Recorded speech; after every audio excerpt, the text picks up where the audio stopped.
sorry, that's for a Democrat show. Let me know when you're ready. Was an extremely great conservative commentator.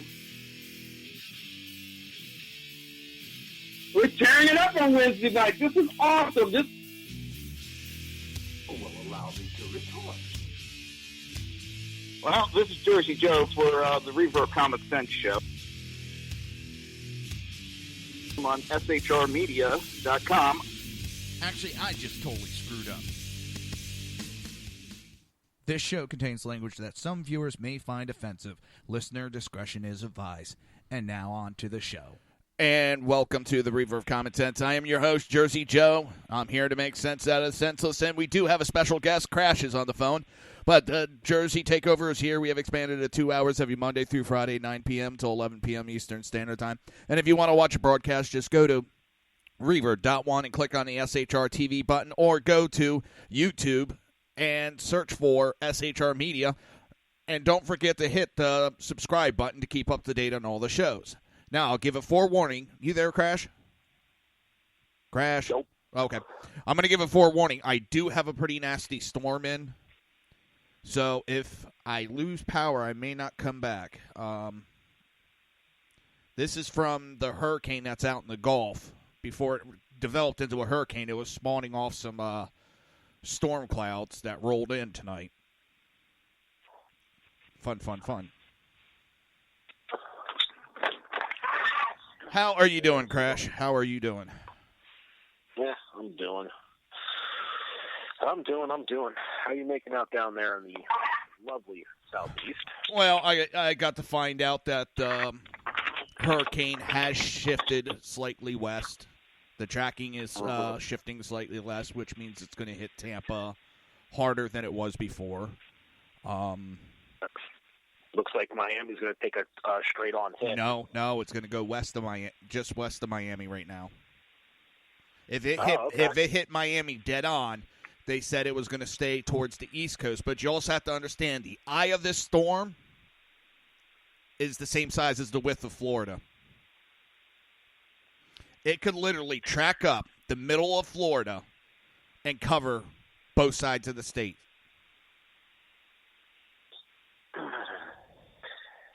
Yeah, that's a big bitch. Yeah. So I was very confident earlier in the week, and now I'm getting I remember. Yeah, it might be a little bit more serious than I thought. Yeah, well, believe me, there's still a lot of people out there cowboying up, thinking this is going to be nothing. Yeah, well, talking to another acquaintance in Florida, north of you.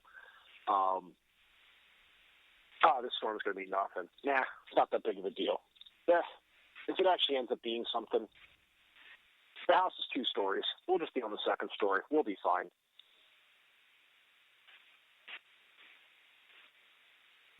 Hang on. Hold on one second. Yeah, some of the people, and in Texas they had it. They were like, oh, go up into your attic if worse comes to worse. That's the worst thing to tell a person, is to go into the attic. Because now you got them trapped in there. The only thing, here's the problem. I mean, and this is just from my personal experience with being through these things and all the rest of it, is you've got 2 things working against you. 1, you've got winds. 2, you've got rain, storm surge, and floods. So you've got wind and you've got water. 2 completely different elements. Now, yes, if it's just flooding, if it's just water, yes, you go to the highest ground you possibly can. You go to the second story. You go up to onto the roof, whatever the case might be. But when you're talking about winds in excess of 100 miles an hour, it's the worst place to be. You need to be as close to the ground as possible so you don't get lifted the F up and land 6 states away. Well, even with the rain, you don't want to get in the attic because where's your exit? Little one came out. So, yeah, you don't want to be in an attic when you have flooding going on because you have no exit at that point. How do you get away? Not in the house, are you? So, it's... Let's see if he's back. I'll be in. Go. Well, the other thing that has me also a little nervous now, we've had a lot of rain of late. I mean, it's the rainy season. And now we got a storm that just rolled through. I mean, the thunder and lightning's still going. We have retention ponds that are about half filled up. Now we get a hurricane coming through. I'm not in a flood zone, but it's kind of like, oh, shit, you know. How much more can this area take? Well, the one thing that Florida does have going for it is because it is such a, I can't put it any other way, wet state. Yeah. I mean, it's the retention ponds, all the rest of it, they are designed to handle the excess that the ground cannot absorb.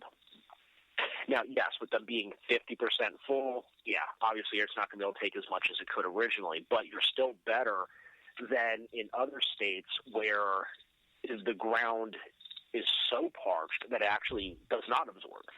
And the ground actually acts more like asphalt, to where instead of it absorbing anything, everything just runs off of it.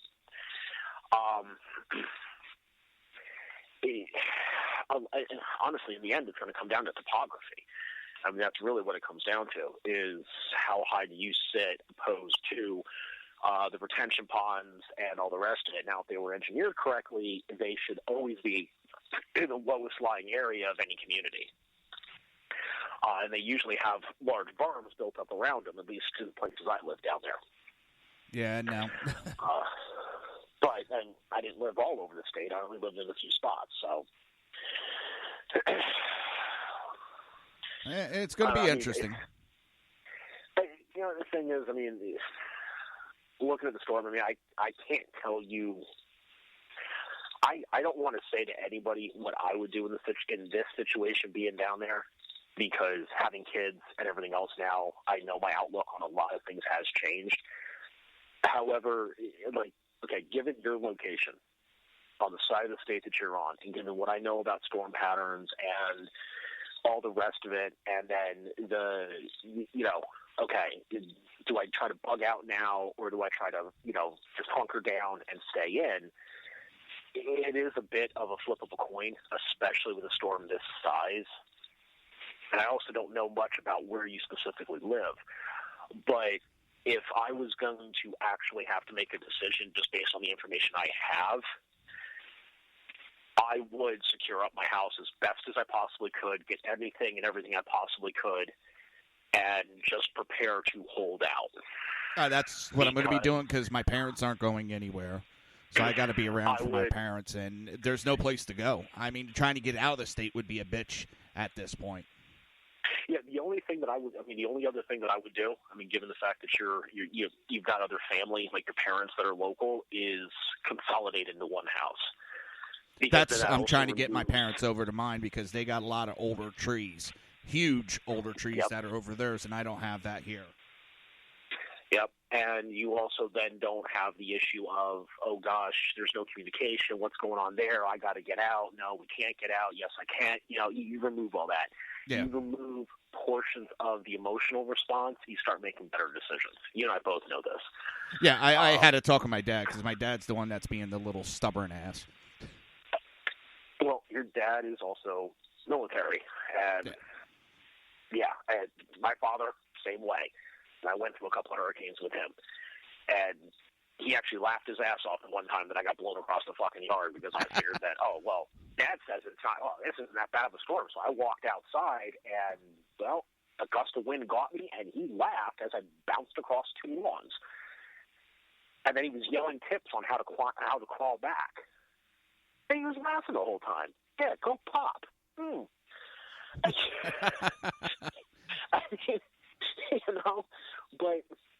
But that was nothing like this one. I was a little kid at that time, and that was probably, I think that was like side winds of a 1 or a 2 or something like that. That was nothing this strong. But it just goes to show you. You got winds that are, pushing, 50, 70 miles an hour with gusts that exceed that. It only takes one, gravity just right. Yeah. It'll throw you. You know, I mean, people think, well, okay, well, yeah, they start trying to think about all the angles. Well, I think about the angles. Okay, one person doesn't lash down fencing material. Well, that's 1x4s, 2x4s, nails, other hardware. All that stuff breaks free. I mean, you might as well just be putting yourself in the line of fire for a shotgun blast or a crossbow, because that's the type of velocities you're talking about. I mean, this stuff is gonna come flying actually at you. They are warning people in Florida because you got people that are cutting down their trees, and the officials are going, knock it all. I know. One of the neighbors in my parents' neighborhood cut down a fucking tree. So now they got all this fucking ammunition to go flying around the storm.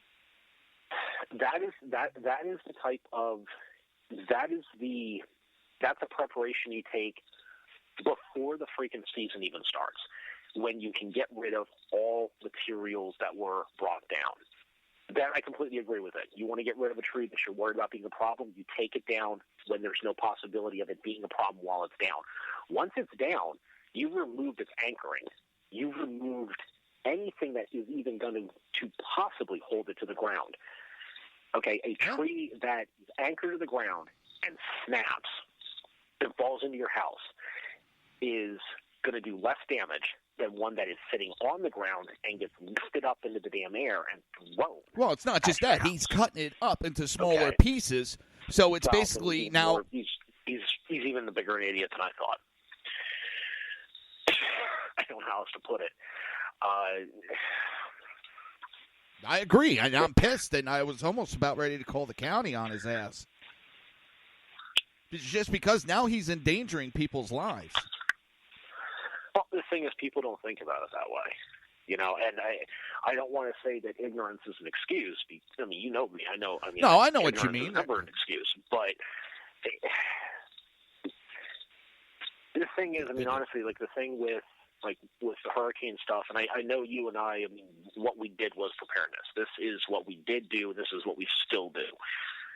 And I get that we think about a lot of stuff on a different level. But I also know that I go to the normal websites that any other person has access to. And this information is out there. It's been out there for decades on what to do, what not to do. Yet every single time, whether it's a fire, a tornado, a hurricane, a flood, a drought, a blizzard, it doesn't matter what the disaster is. Every single time people are saying, we weren't given the information. You know what? It's out there. As much as, I might be the government might piss me off at times, this information is out there. They did put it out there. It's been out there. Yeah.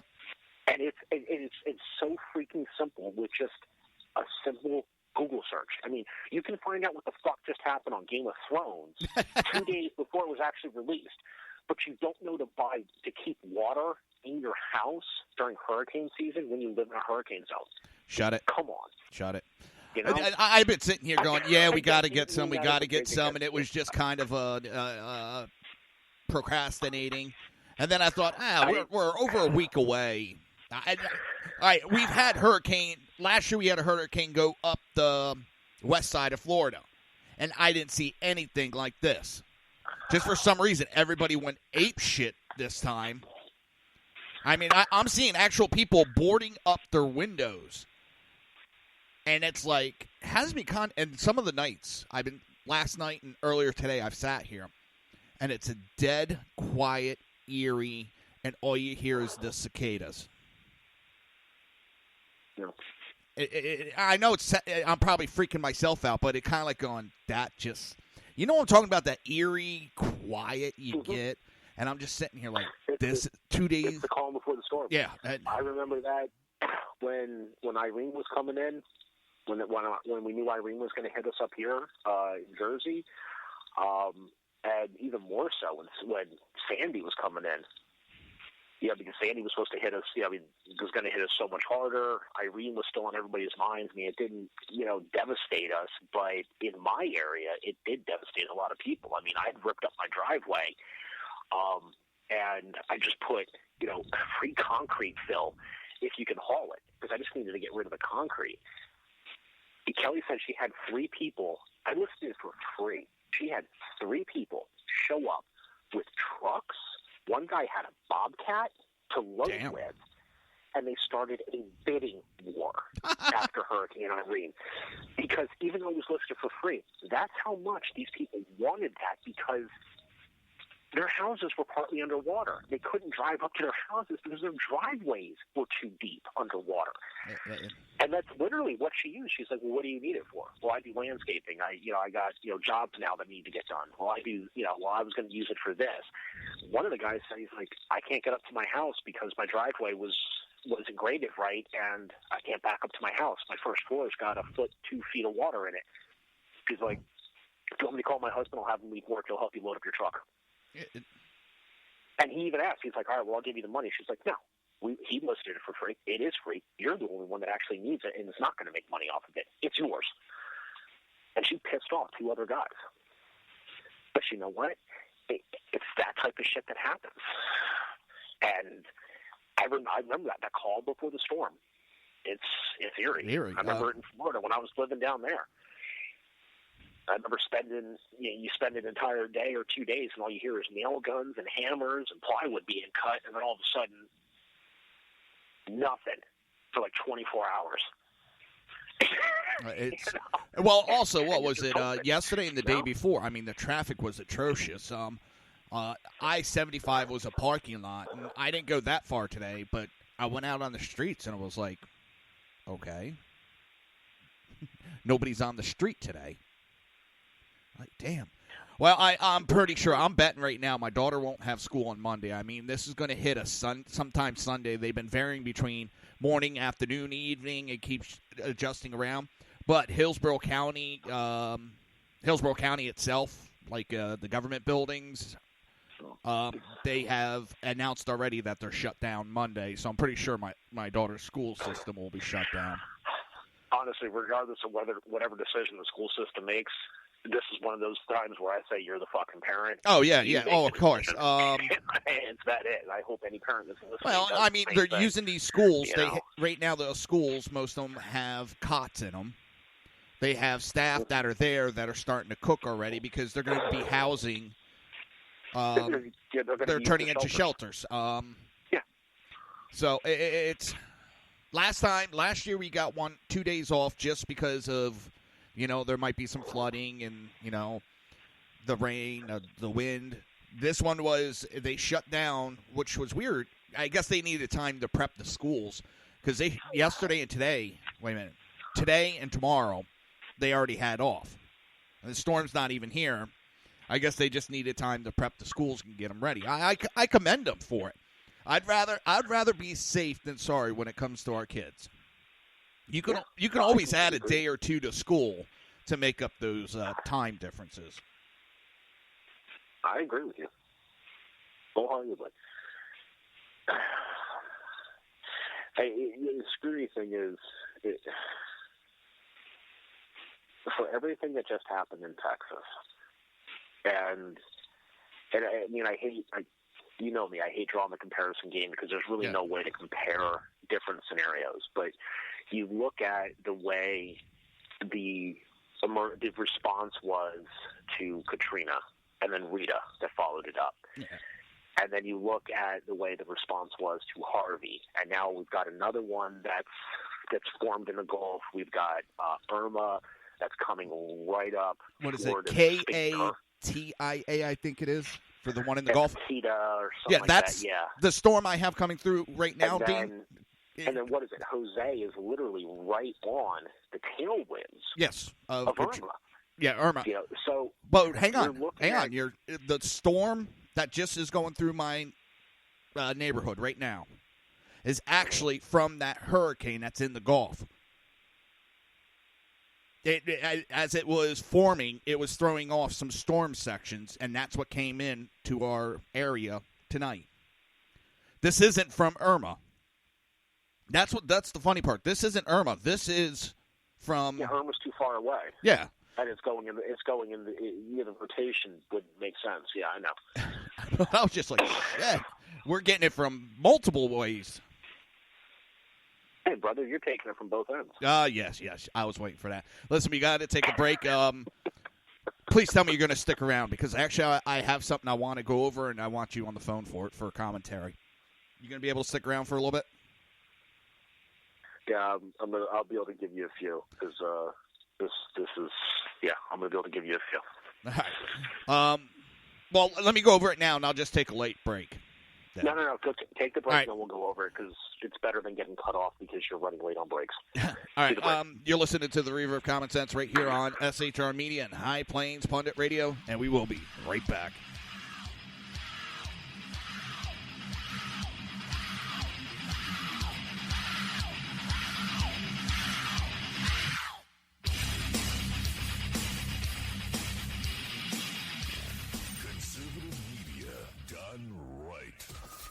Listening to the SHR Media Network.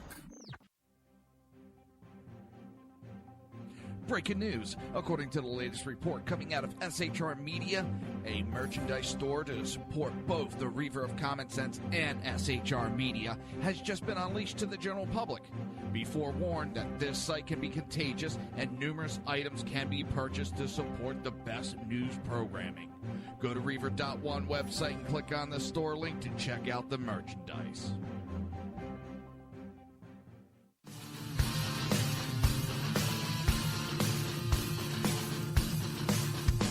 You have been listening to Reaver of Common Sense, hosted by my dad, Jersey Joe.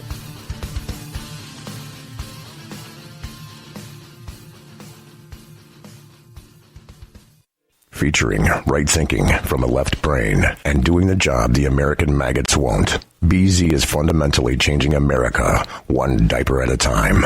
Just when safety pin manufacturers are running out of metal for the diapers of the leftists, where the speech is free, but the drinks are not. The Bloviating Zeppelin's Berserk Bobcat Saloon can be heard every Tuesday and Thursday night, commencing at 11 p.m. Eastern and 8 p.m. Pacific, where pushback is a requisite art form in and of itself. Let your ossicles be truly liberated when you listen to the Bloviating Zeppelin's Berserk Bobcat Saloon, only on SHR Media Network. No ferrets were harmed in the making.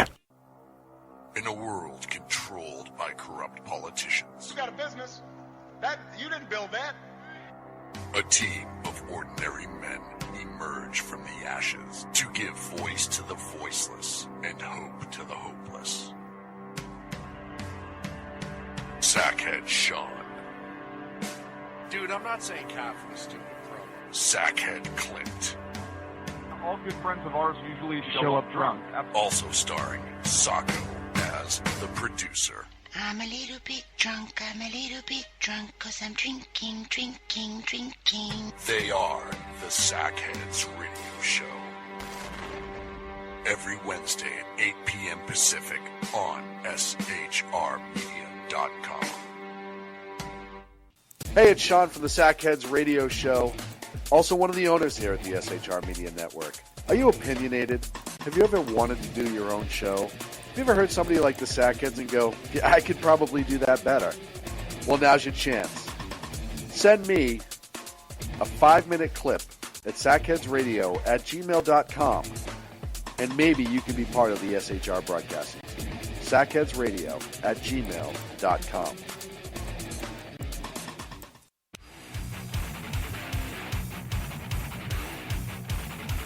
This is Jersey Joe, host of the Reaver of Common Sense, and you're listening to SHRmedia.com. Times are dark. The people misled by corrupt politicians, lied to by establishment media, and deceived by the false messages of Islam. A nation in confusion needs a guide. It needs a man with a cane. I'm Dave Milner. Join me on Spreaker, SHR Media, High Plains Talk Radio, Live Rebooting Liberty, and YouTube for a unique brand of commentary on the unpleasant blind guide. Because truth is not always pleasant.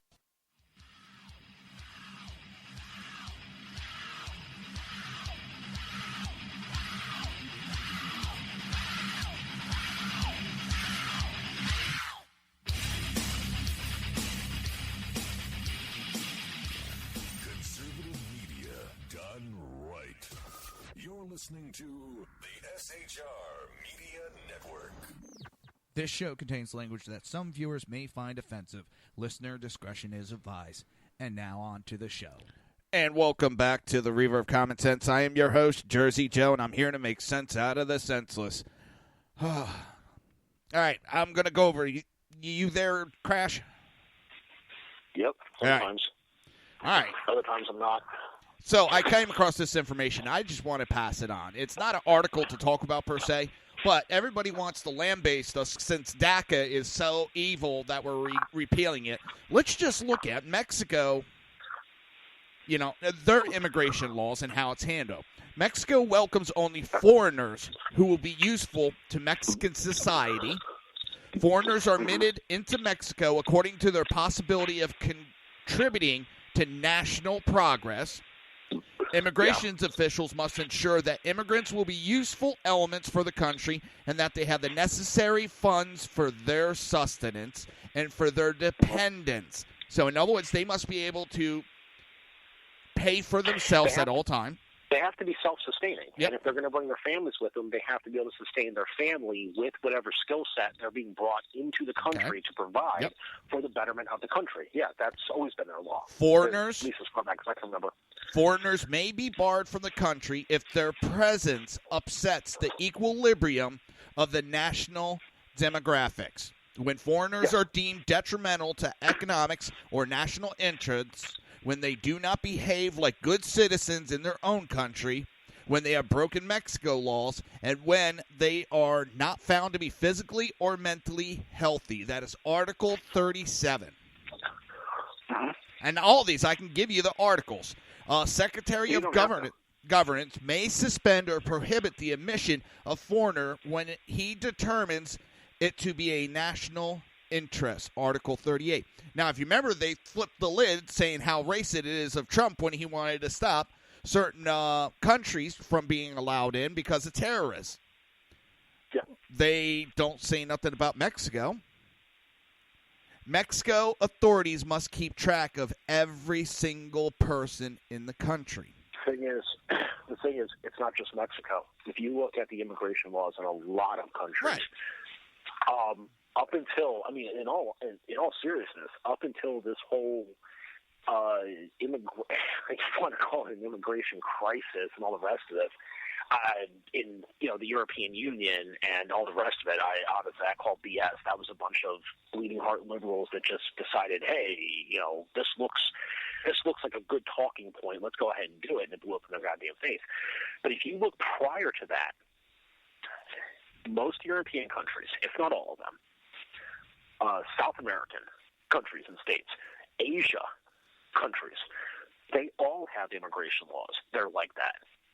That if you're going to come to our country, you need to be offering something. Now, yes, there is, if you are part of the United Nations and you're part of, certain programs, there is a certain amount of refugees.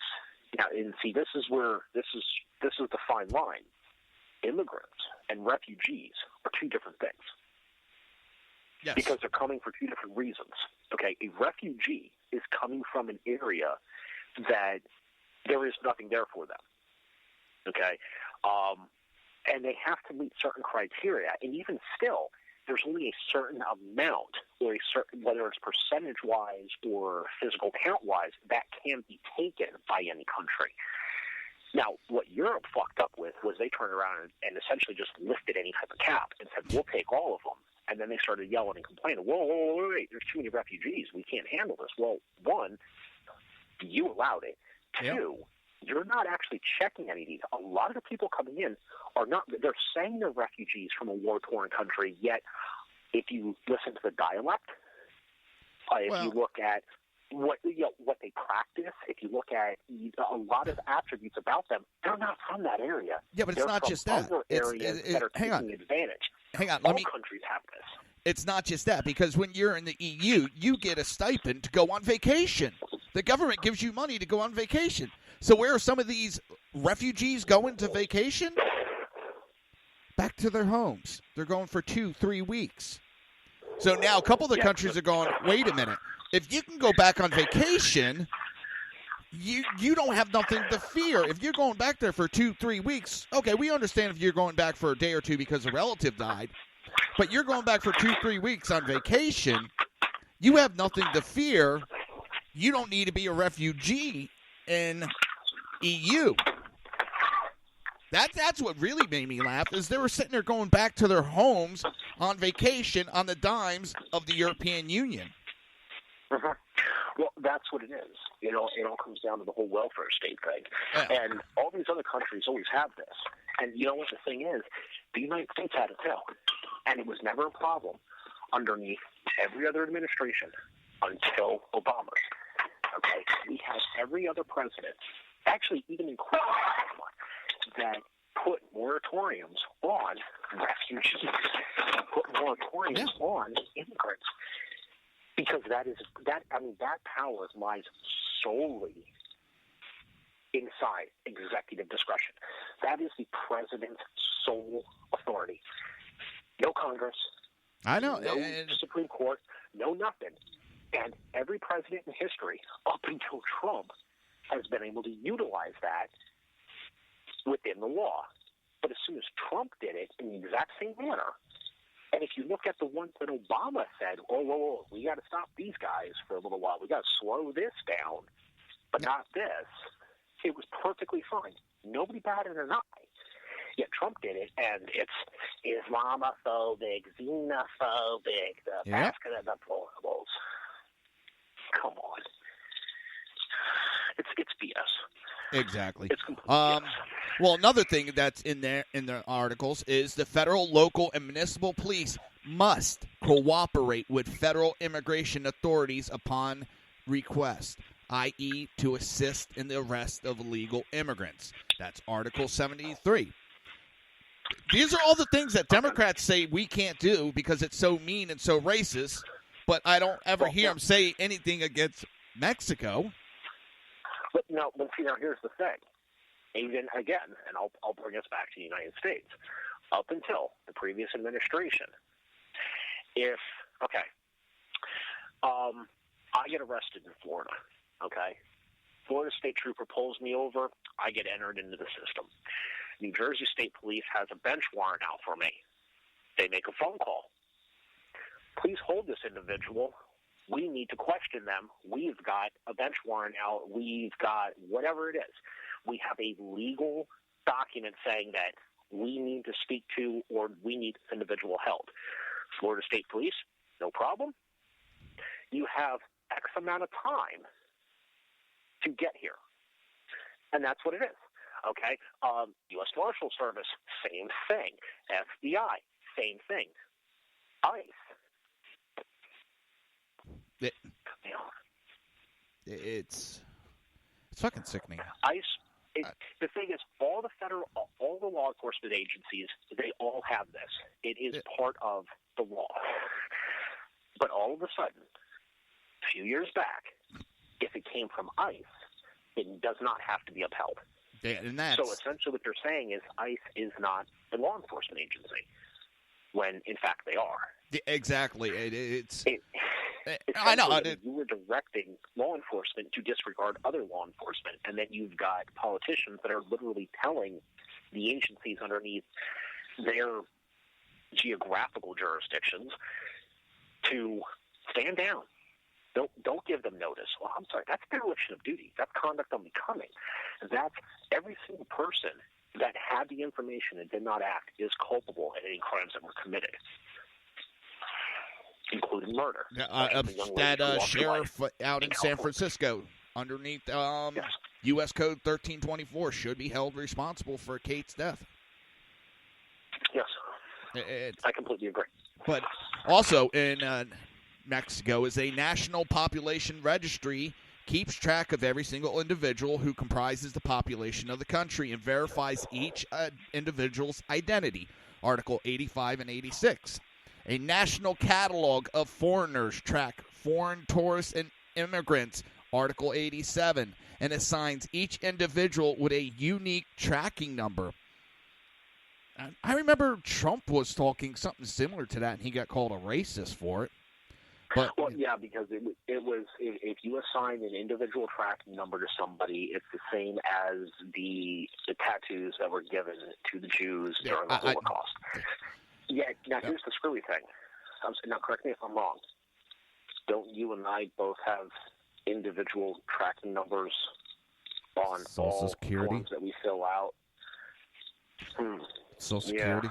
And what's funny is Social Security originally was only supposed to be between me and Uncle Sam.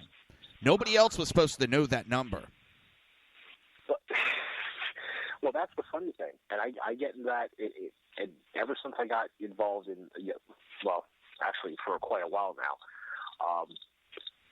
when, I have to check IDs on people, proof of identity and dealing with all this shit, is they list, the Homeland Security paperwork, the INN, whatever paperwork it is, to prove that you're a legal citizen, it states one of the documents you need to provide is the Social Security card, or you have to provide X number of other documents. You go to get a driver's license, you have to provide your Social Security card. Yet the Social Security card says not to be carried as a form of ID. Yeah, I know. It's like, well, which one is it? Well, actually, for the longest time, it was federal law that you were not to reveal, and nobody was supposed to ask. They had to change that because it came so tied to you. Well, Christ, I remember at a point in New Jersey history with emergency services where if you got your EMT, your Social Security number was your EMT license number. Here in Florida. And they had to change that. My original EMT number was my social number. I finally got issued a new one like 5 years ago. And I originally got certified, 17 years ago? Something like that. 18 years ago? And it took until 5 years ago, it was my Social Security number. So if I had to give somebody my EMT ID number, it was my social. Yeah, and if you know what you're doing, and he just gave me a Social Security number. Exactly. It's like, are you kidding me? Well, let me go on with the list. Foreigners with fake papers and who enter the country under false pretense may be in prison. Foreigners with fake immigration papers may be fined. In prison, Article 116. Foreigners who sign government documents with a signature that is false or different from that which he normally uses are subject to fine and imprisonment, Article 116. How many people are walking around with fake government paperwork and the government doesn't do shit to them? Foreigners who fail to obey the rules will be fined, deported, or imprisoned as felons. It's because up here it's Islamophobic and xenophobic and Mexico says these are our rules, our country. I mean, it gets worse. I know some of these we know about. Foreigners who are deported from Mexico and attempt to re-enter the country without authorization can be imprisoned for up to 10 years. Foreigners who fail to obey a deportation order are to be punished. Foreigners who violate the terms of their visa... Hold on, wait.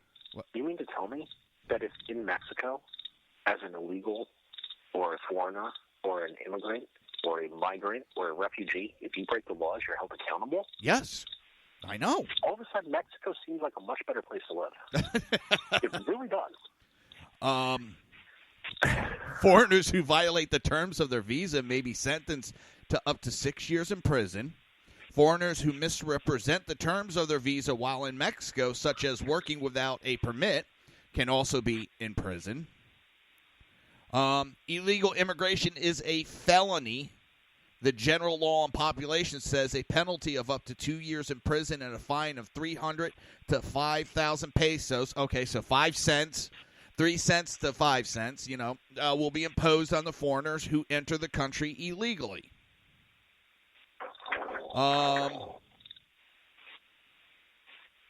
Foreigners with legal immigration problems may be deported from Mexico instead of in prison.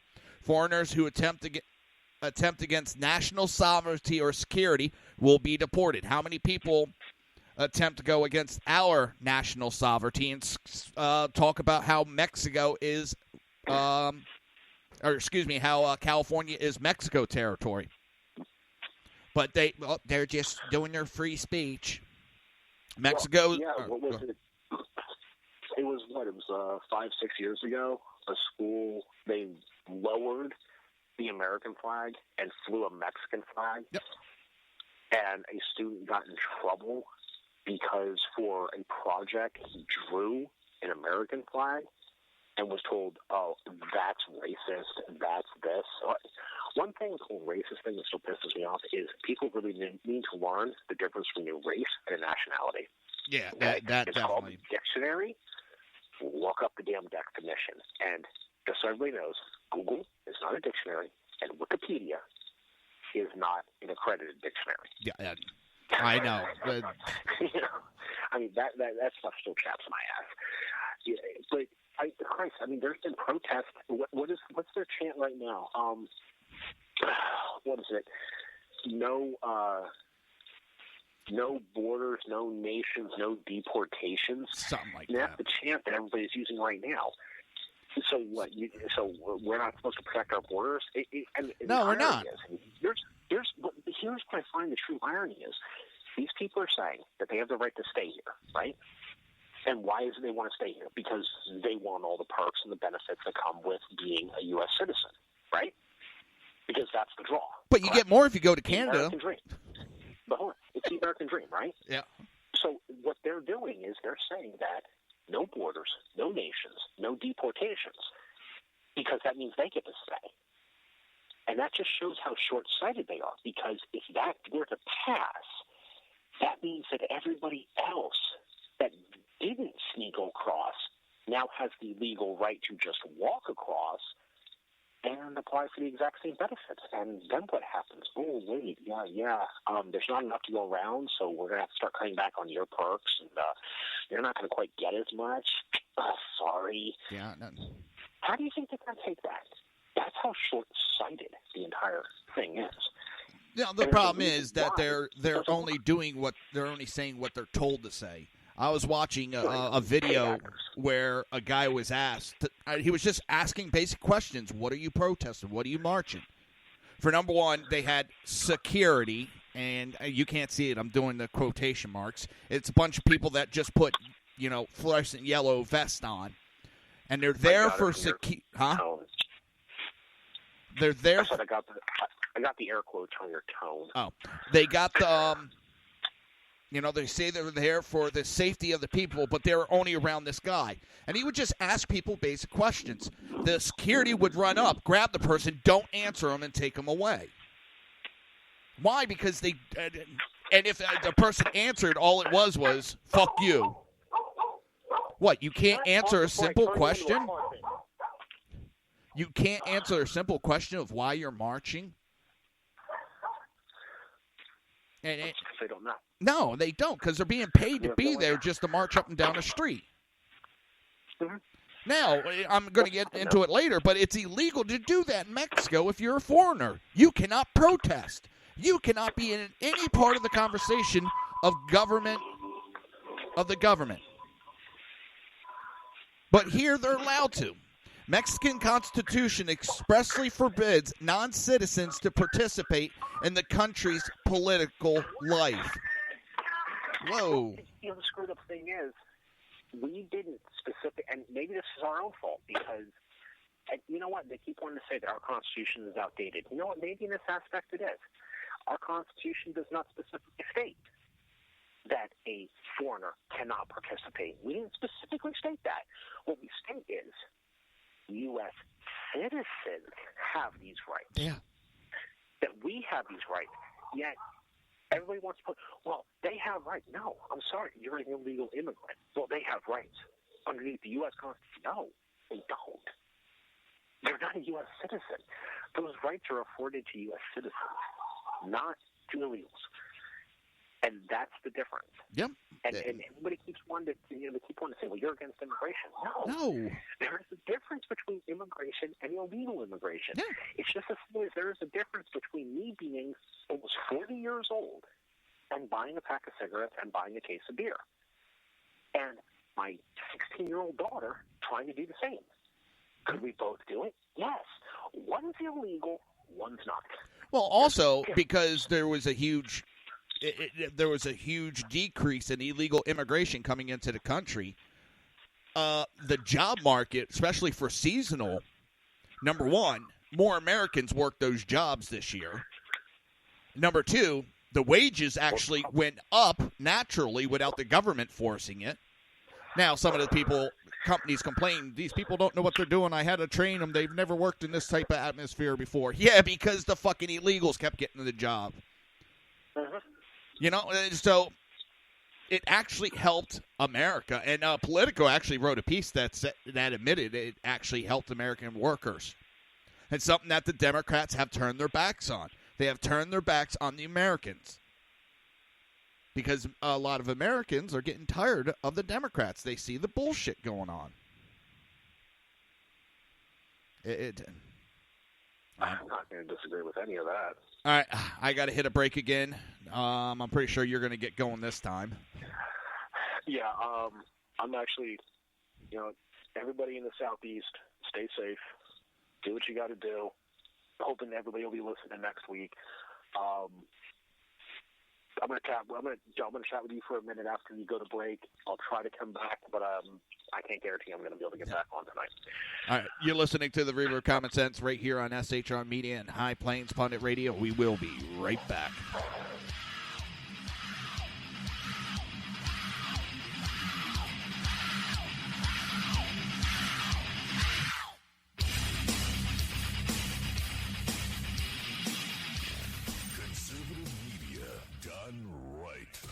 You're listening to the SHR Media Network.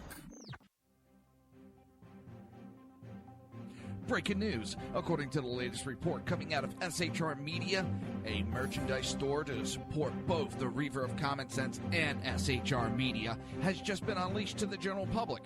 Be forewarned that this site can be contagious and numerous items can be purchased to support the best news programming. Go to Reaver.one website and click on the store link to check out the merchandise.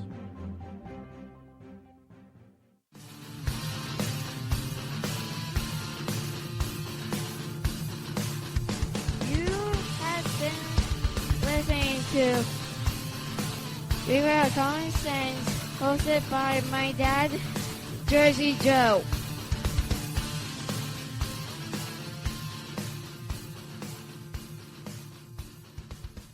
Featuring right thinking from a left brain and doing the job the American maggots won't. BZ is fundamentally changing America one diaper at a time.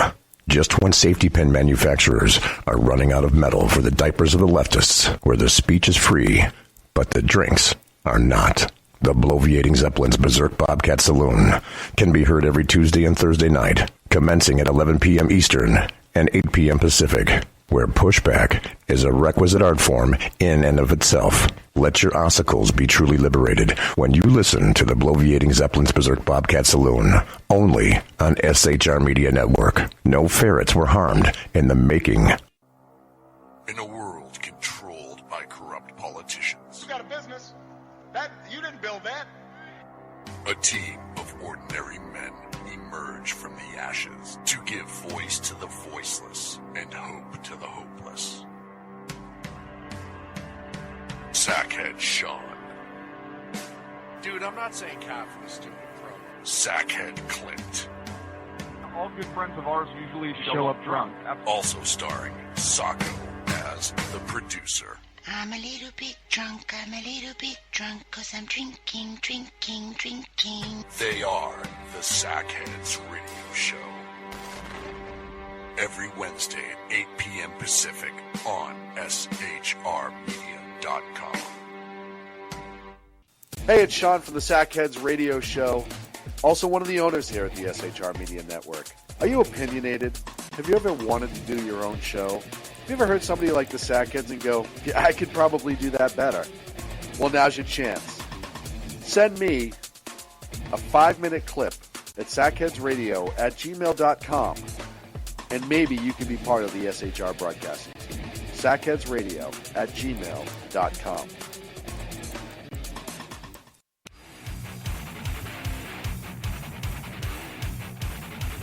This is Jersey Joe, host of the Reaver of Common Sense, and you're listening to SHRmedia.com. Times are dark.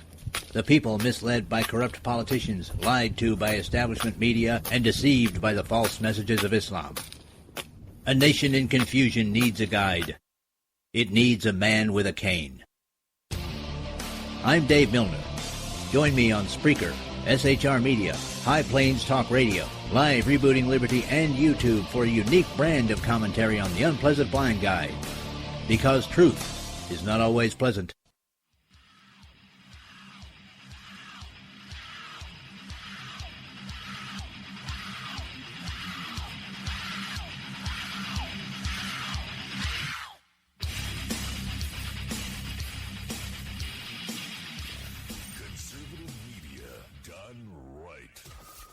Listening to the SHR Media Network. This show contains language that some viewers may find offensive. Listener discretion is advised. And now on to the show. And welcome back to the Reaver of Common Sense. I am your host, Jersey Joe, and I'm here to make sense out of the senseless. I'm doing the best I can, especially with these storms coming in. And I don't know if I'm going to be on tomorrow night. I might shut everything down until everything calms down with the storms.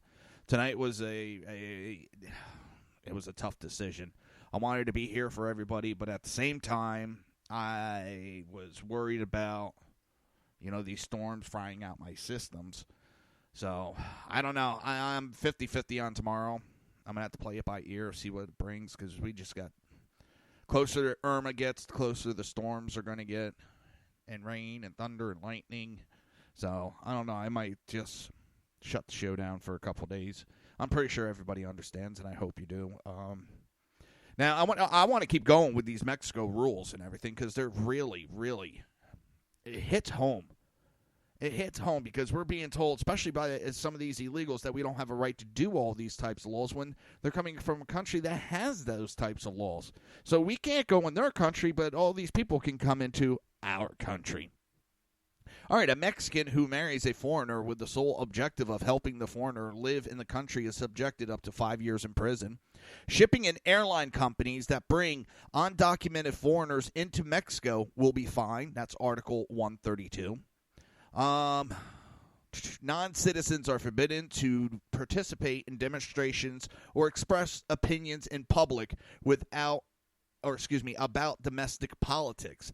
Article 9 states only citizens of the Republic may do so to take part in the political affairs of the country.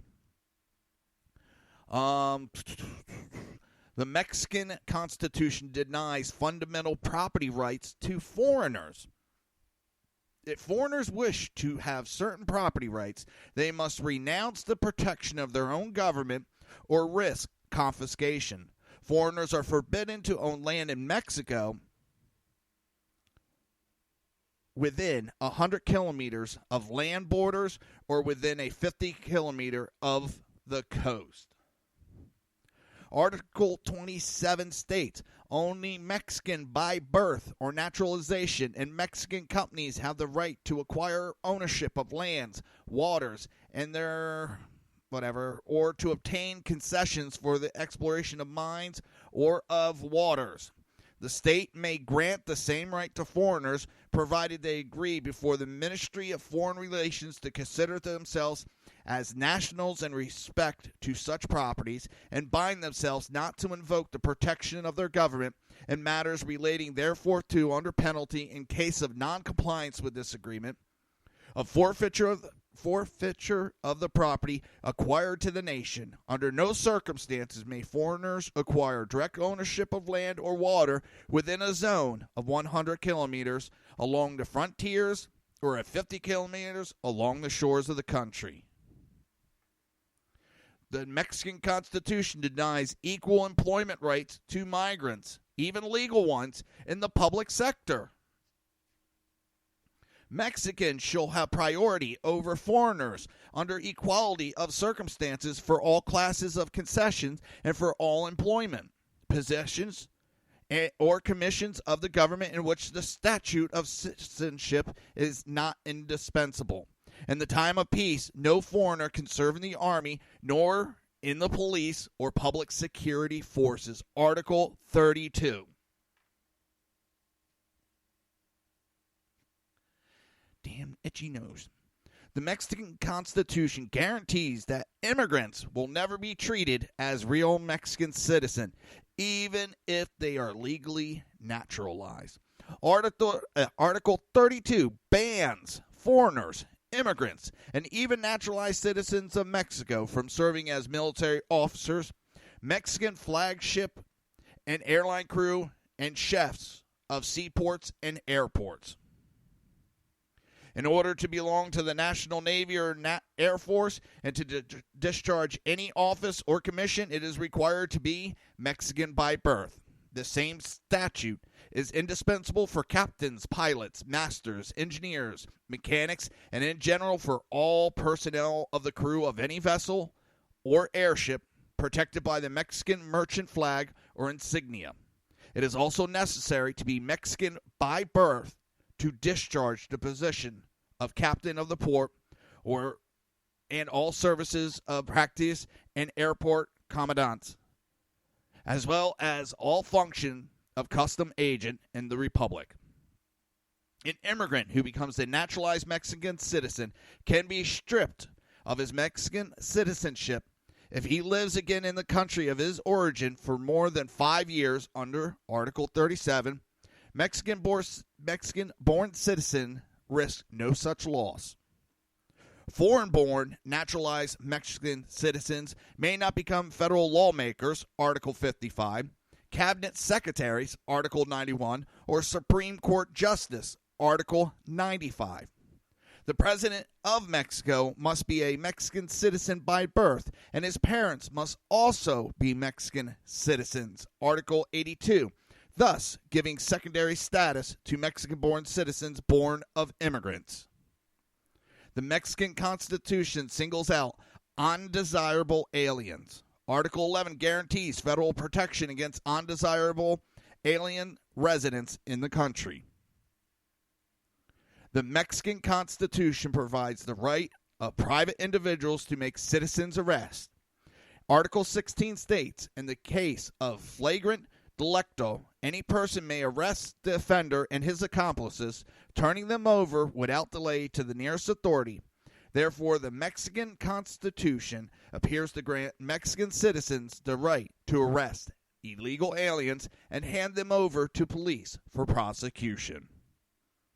The Mexican Constitution states that foreigners may be expelled for any reason and without due process.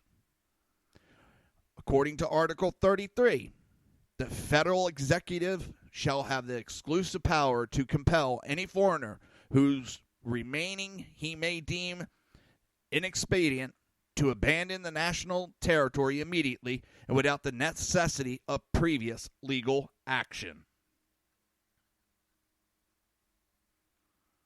But our laws are evil because we want to follow our laws, which, well, aren't as strict as these. A citizen is a citizen. There is no second class or third class. If you become a naturalized citizen, you have all the rights. It's ridiculous that we even have to have this argument, or that I have to explain it to liberals.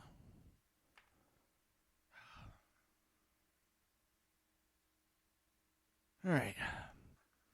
We're going to take another break. We're back on track with our breaks. You're listening to the Reaver of Common Sense right here on SHR Media and High Plains Pundit Radio. We will be right back.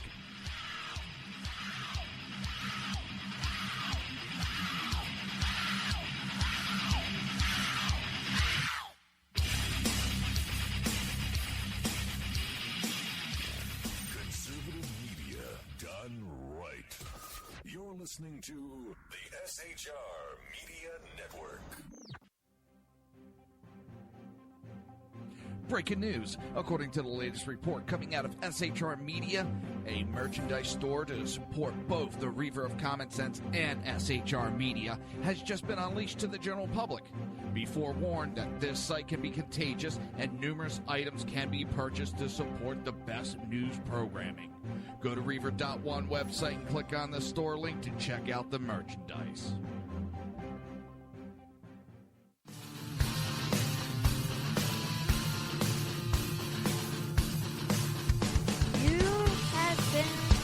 Listening to Reaver of Common Sense, hosted by my dad, Jersey Joe.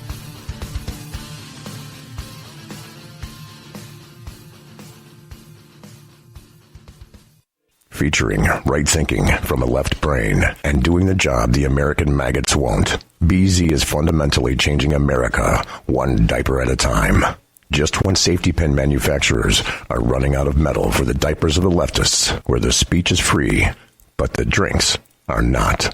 The Bloviating Zeppelin's Berserk Bobcat Saloon can be heard every Tuesday and Thursday night, commencing at 11 p.m. Eastern and 8 p.m. Pacific, where pushback is a requisite art form in and of itself. Let your ossicles be truly liberated when you listen to the Bloviating Zeppelin's Berserk Bobcat Saloon, only on SHR Media Network. No ferrets were harmed in the making. In a world controlled by corrupt politicians, You got a business. That you didn't build that. a team of ordinary men emerge from the ashes to give voice to the voiceless and hope to the hopeless. Sackhead Sean, Dude, I'm not saying cop for the stupid program. Sackhead Clint, All good friends of ours usually show up drunk. also starring Sacco as the producer. I'm a little bit drunk, I'm a little bit drunk, 'cause I'm drinking, drinking, drinking. They are the Sackheads Radio Show. Every Wednesday at 8 p.m. Pacific on SHRmedia.com. Hey, it's Sean from the Sackheads Radio Show, also one of the owners here at the SHR Media Network. Are you opinionated? Have you ever wanted to do your own show? Have you ever heard somebody like the Sackheads and go, yeah, I could probably do that better? Well, now's your chance. Send me a 5-minute clip at sackheadsradio@gmail.com, and maybe you can be part of the SHR broadcasting team. sackheadsradio@gmail.com.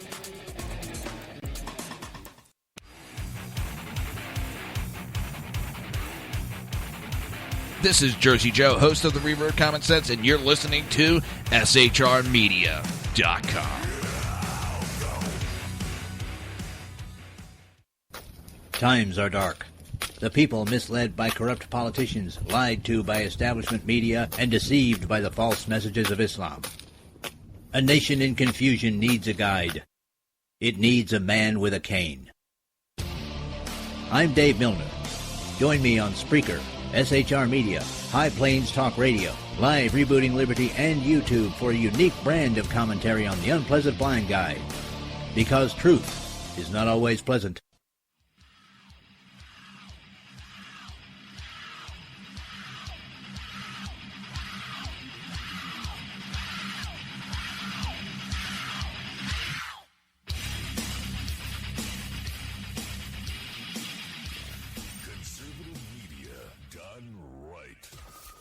Listening to the SHR Media Network.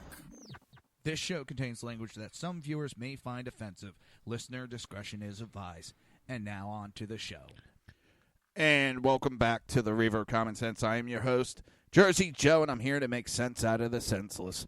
The Jersey Takeover is here. We have expanded to 2 hours every Monday through Friday, 9 p.m. to 11 p.m. Eastern Standard Time. And if you want to watch a live broadcast, it's easy. Just go to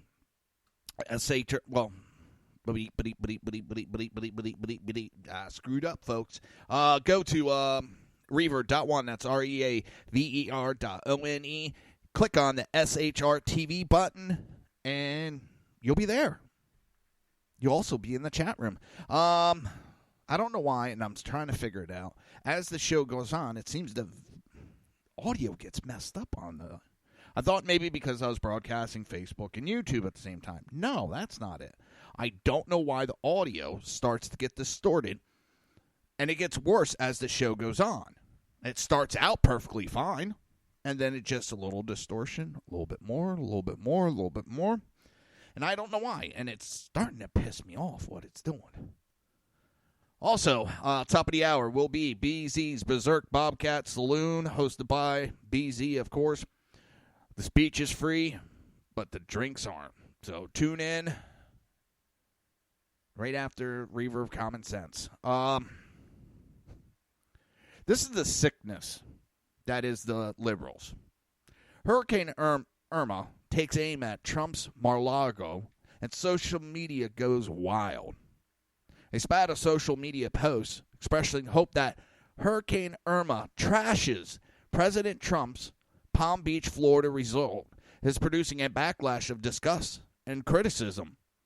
The president's famed Mar-a-Lago estate, the so-called Winter White House in southeast Florida, where Trump has spent many weekends since his inauguration, looks like it could suffer some major damage if the Cat 5 hurricane continues on its projected path.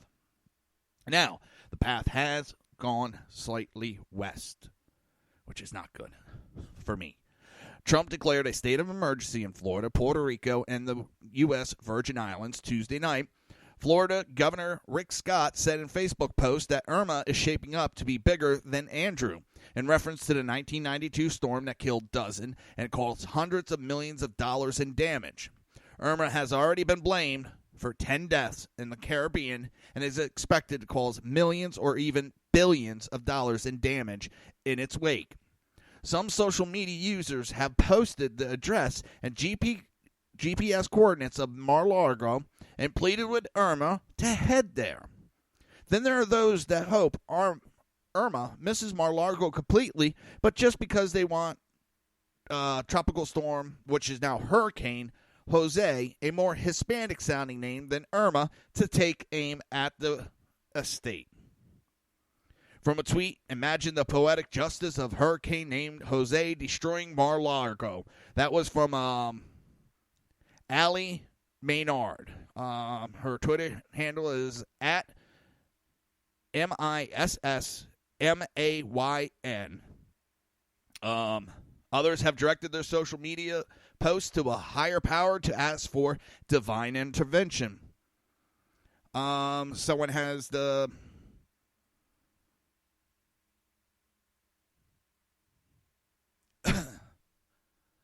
God handle, and it's the good God above. Dear humans, please find shelter. I don't want any of you innocent, wonderful people to get hurt. I only wanted to destroy Mar-a-Lago. Oh, some of these people need help. Despite the humor in some of these tweets, there has been blowback from those who don't find Irma's destructive power comical. Your jokes about Irma hitting Mar-a-Lago aren't cute or funny. People have lost everything, and more are about to. The number of people begging Hurricane Irma to wipe out Mar-a-Lago, and only Mar-a-Lago, is sickening. The number of people begging Hurricane and wait a minute. I'm looking. Wherever Irma makes landfall in Florida, it will have already battered one of Trump's other seaside properties. Sitting on Plum Bay on the island of St. Martin, about 200 miles east of Puerto Rico, in the Leeward Antilles, is an 11-bedroom home that Trump owns. The home, which Trump says he currently rents out, is up for sale for $16.9 million, a price reduced from $28 million, but could be worth much less after Irma passes through. This is the sickness that is liberals.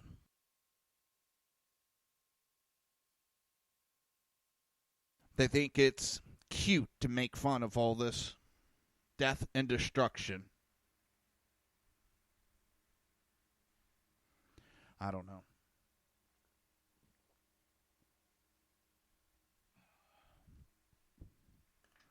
And then was a good article that I found, and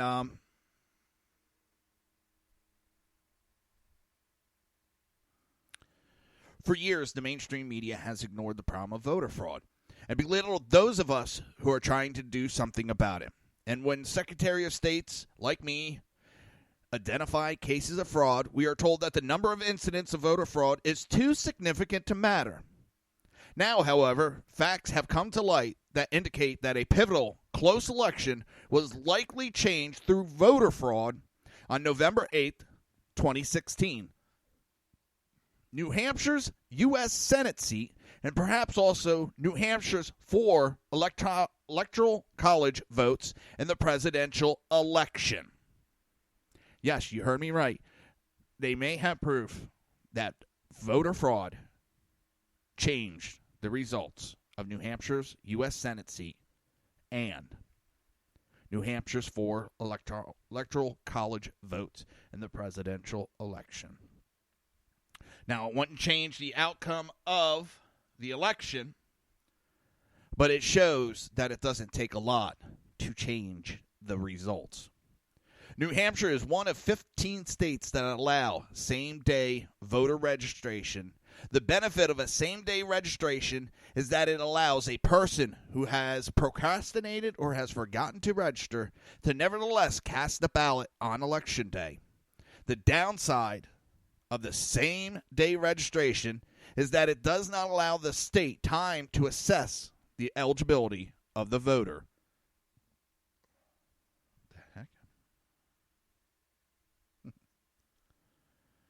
All right. A volunteer poll worker simply accepts a modicum of identification and takes the voter at his word that he's a U.S. citizen resident of the state who is eligible to vote. New Hampshire is also a battleground state. Unlike neighboring Massachusetts and Vermont, which reliably vote for the Democrat in the presidential elections, New Hampshire can swing either way. It has long been reported anecdotally that out-of-state staters take advantage of New Hampshire's same-day registration and head to the Granite State to cast fraudulent votes. Now, there's proof. According to the statistics released by the Speaker of the New Hampshire House of Representatives on the date of the general election in November 2016, there were 6,540 same-day registrants who registered to vote in New Hampshire using an out-of-state driver's license to prove their identity. In and of itself, that doesn't prove that any fraud occurred. Theoretically, each of those individuals could have been somebody who recently moved to the state and had not yet had time to get a New Hampshire driver's license. According to New Hampshire law, a new resident has 60 days to obtain a New Hampshire driver's license. So if those 6,540 voters were bona fide New Hampshire residents, they would get their driver's license no later than January 7th, 2017. However, the numbers tell a very different story. It turns out that as of August 30th, 2017, nearly 10 months after the election, only 1,014, that's 1,014 of that 6,540 same-day registrants who register with an out-of-state license had obtained a New Hampshire driver's license. The other 5,526 individuals never obtained a New Hampshire driver's license. And of those 5,526, only 213 registered a vehicle in New Hampshire. So 5,313 of those voters neither obtained a New Hampshire driver's license nor registered in New Hampshire. They have not followed the legal requirements for residents regarding driver's license, and it appears that they are not actually residing in New Hampshire. It seems that they never were bona fide residents of the state. 5,513 is a big goddamn number. More than enough to swing two very important elections. The closest major election was the contest between incumbent Republican U.S. Senator Kelly Ayotte And challenger Maggie Hassan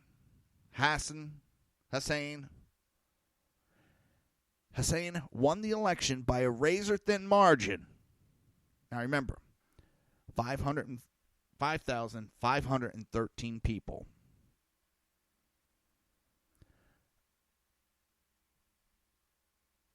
Did not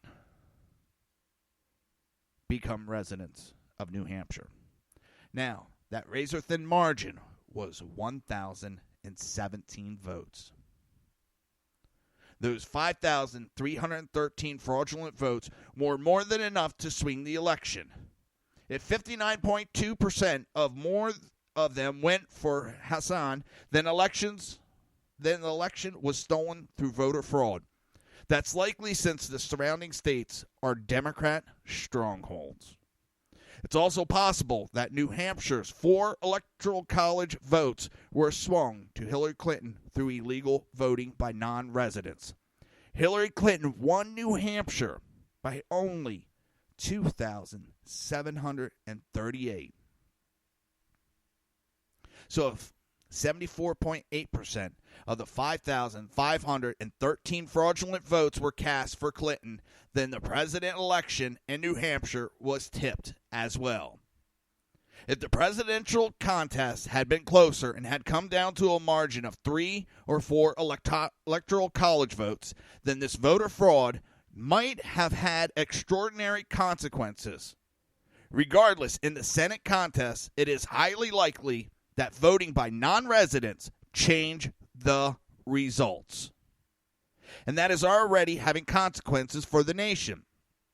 If the 52-48 Republican-Democrat balance in the Senate were 53-47, it could change the balance in any number of votes, not the least of which would be the effort to repeal Obamacare.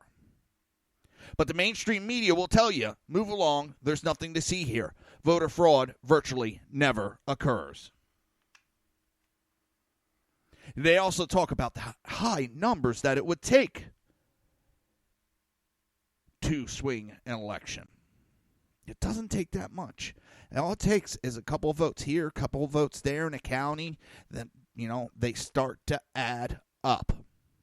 And as it adds up, it swings elections. You're talking 2,732 votes were the difference between winning and losing. 5,513 votes were fraudulent.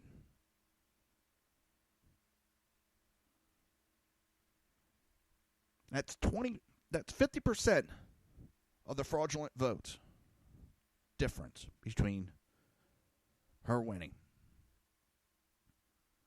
Trump could have won that very easily.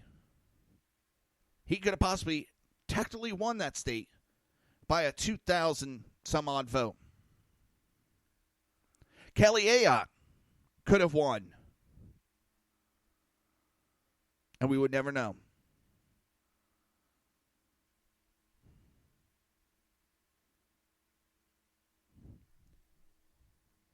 But of course,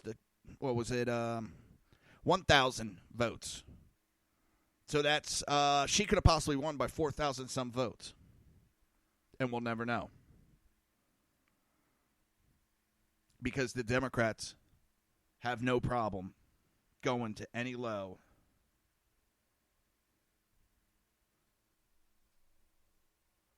And it's getting worse and worse.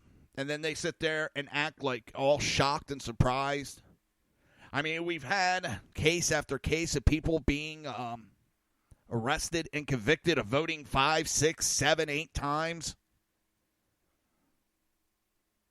When you look at these individual cases one at a time, they look like nothing. But when you start looking at the grand scheme, that's a lot of fucking fraudulent votes, people. You're listening to the Reaver of Common Sense right here on SHR Media and High Plains Pundit Radio, and we will be right back.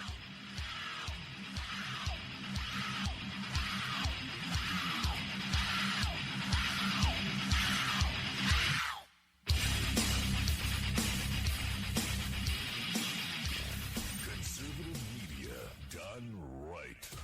You're listening to the SHR Media Network.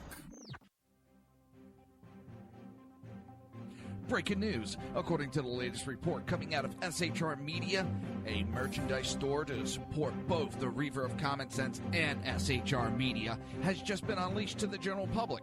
Be forewarned that this site can be contagious and numerous items can be purchased to support the best news programming. Go to Reaver.one website and click on the store link to check out the merchandise.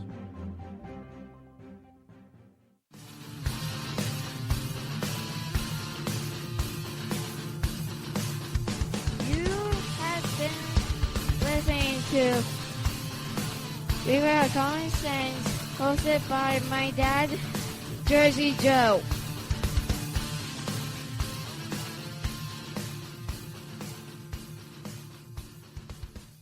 Featuring right thinking from a left brain and doing the job the American maggots won't. BZ is fundamentally changing America, one diaper at a time. Just when safety pin manufacturers are running out of metal for the diapers of the leftists, where the speech is free, but the drinks are not. The Bloviating Zeppelin's Berserk Bobcat Saloon can be heard every Tuesday and Thursday night, commencing at 11 p.m. Eastern and 8 p.m. Pacific, where pushback is a requisite art form in and of itself. Let your ossicles be truly liberated when you listen to the Bloviating Zeppelin's Berserk Bobcat Saloon, only on SHR Media Network. No ferrets were harmed in the making. In a world controlled by corrupt politicians, You got a business. That you didn't build that. a team of ordinary men emerge from the ashes to give voice to the voiceless and hope to the hopeless. Sackhead Sean, Dude, I'm not saying Catholic, stupid pro. Sackhead Clint, All good friends of ours usually show up drunk. also starring Sacco as the producer.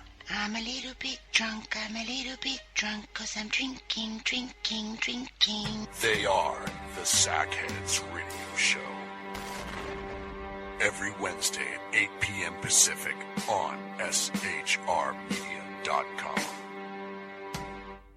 Hey, it's Sean from the Sackheads Radio Show, also one of the owners here at the SHR Media Network. Are you opinionated? Have you ever wanted to do your own show? Have you ever heard somebody like the Sackheads and go, yeah, I could probably do that better? Well, now's your chance. Send me a 5-minute clip at sackheadsradio@gmail.com, and maybe you can be part of the SHR broadcasting team. sackheadsradio@gmail.com.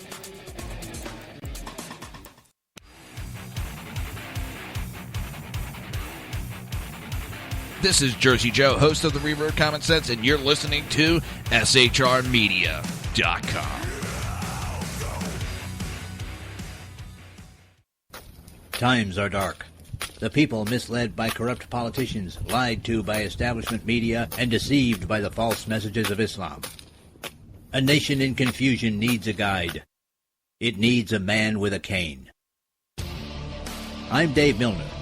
Join me on Spreaker, SHR Media, High Plains Talk Radio, Live Rebooting Liberty, and YouTube for a unique brand of commentary on the unpleasant blind guide. Because truth is not always pleasant.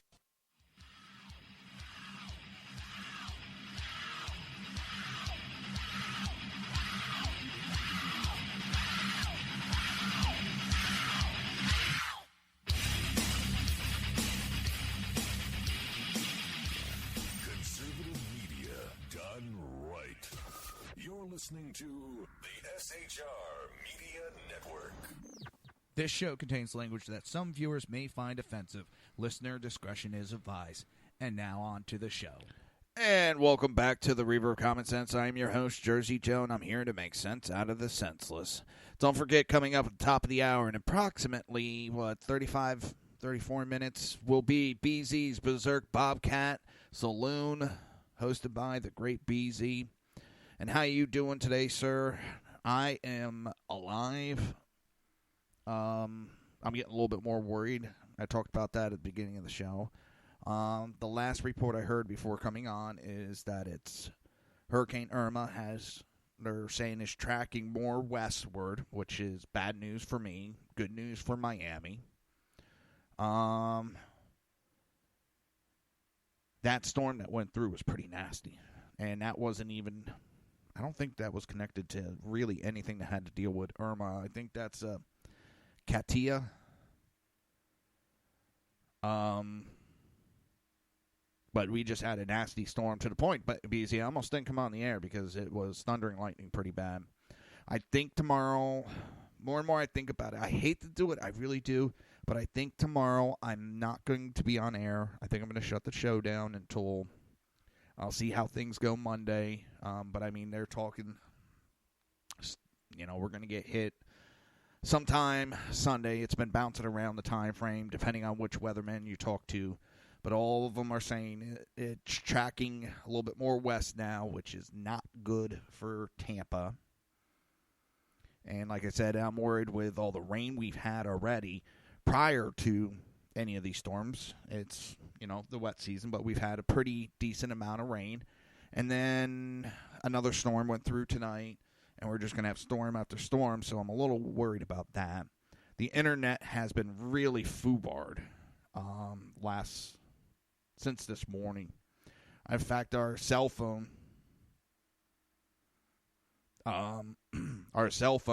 has cut out like 3 times today, or the service. So I think I'm going to shut the show down, and I'll try to keep up to date. I'll be texting with Sackhead Sean to let him know everything's going good. I got to get water, everything. I worked on some stuff today. I was supposed to go on, EDL with the Unpleasant Blind Guy. I just got sidetracked with my neighbors. We're all trying to help each other out. We're all pulling, food and everything, because if electricity goes out, a lot of us have food stocked in freezers. And I went looking for that generator, and no, didn't find one. So that's something I'm going to take care of in the next couple of months. And I was talking to one of my neighbors about the piece that, it's roughly $3,000 for the generator that would hook to my house. And then I don't know if that has all the electronics that comes with it or not. But then I'd have to get an electrician to come in. And then do I get gas, diesel?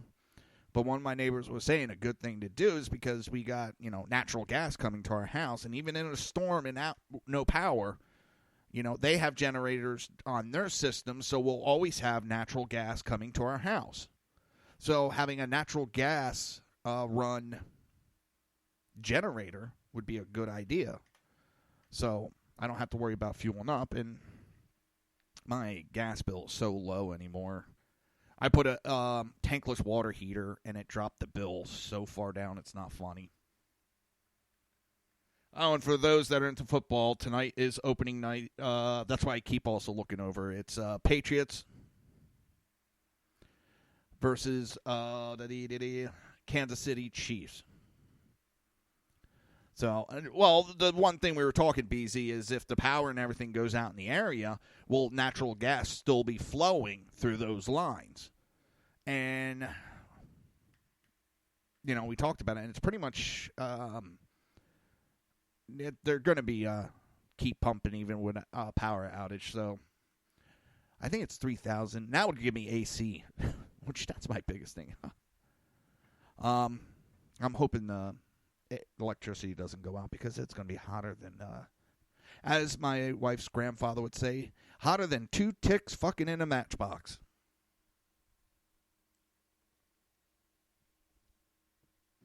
I miss that old man. He was a great person, but I always loved that. It's hotter than 2 ticks fucking in a matchbox.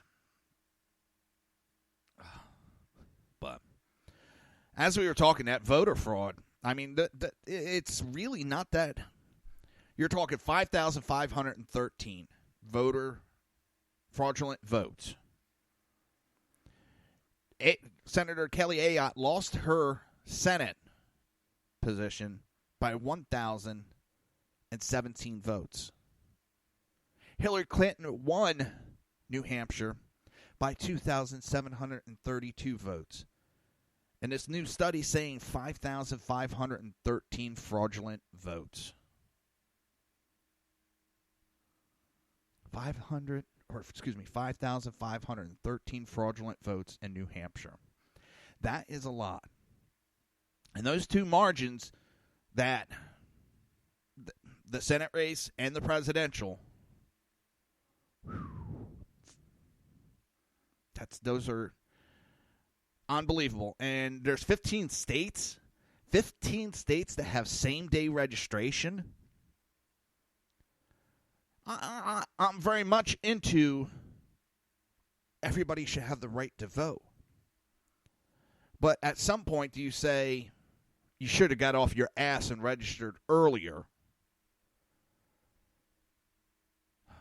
Same day allows for too much fraudulent votes, and Democrats know it. And when you can just go across over the line and show an out-of-state driver's license and still vote, that's... But as the author, and he's the, Kansas Secretary of State? He's the one that's on, he's the chair of the voter election fraud for Trump. Voting is a right and, yes, a responsibility. And I said this yesterday. It's funny. They say it is because Texas, their voter ID was upheld by a federal appeals court, 2-1. But it's funny how Democrats fight against that. They're crying that Russia interfered and hacked our elections. So we're looking into voter fraud and ways to stop voter fraud. And they would go, no, we don't want to look into it. So you just want to sit there and cry about Russia. Okay.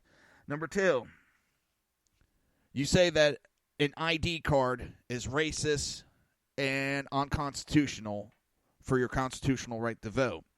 But everybody needs an ID card for their constitutional right to own a gun. Something doesn't add up there and equal out to each other. Either their cards are unconstitutional and it goes from top to bottom, or it's constitutional. And I said it before, and I'm going to keep saying it. To me, Democrats saying that minorities have less chance of having those IDs or ability to get them. You're saying that the minorities are that stupid they can't go get an ID? That they're that lazy that they can't go get an ID that they already have? Because you can't do anything in the modern day. You can't rent a hotel. You can't rent a car. You can't get a bank account. You can't get your prescriptions anymore. When you go to the doctors, you got to show your ID. When you travel. And the list goes on and on and on. So you're saying minorities do none of that.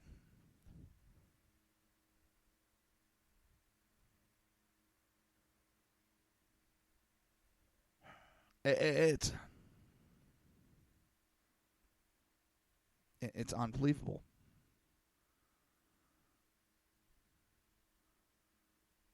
You think that's... And then when you sit there and come across this, and they're always saying the numbers aren't big enough, and right there shows those numbers were more than big enough. And when you start breaking it down to county by county, it's easy to commit voter fraud. The Democrats don't want nothing to do with looking into it because they're the biggest offenders of it.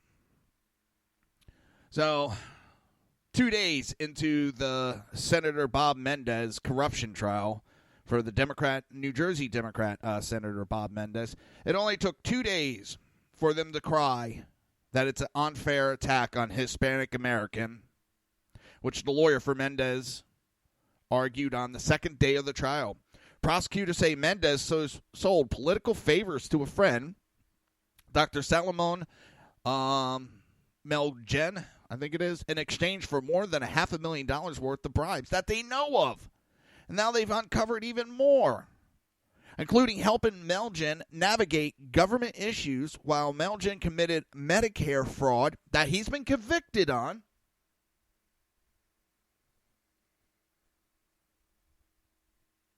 Hold on.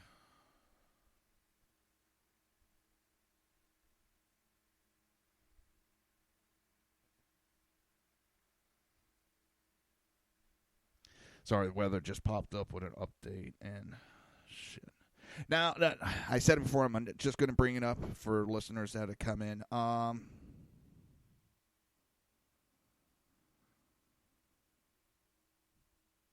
The eye of Irma is as wide as the state of Florida. And now they're saying it's moving just enough west that it's going to be a major hurricane and going straight up through the middle of Florida. That's getting scary. And yes, I'm shocked they didn't do that the first day. But I think they have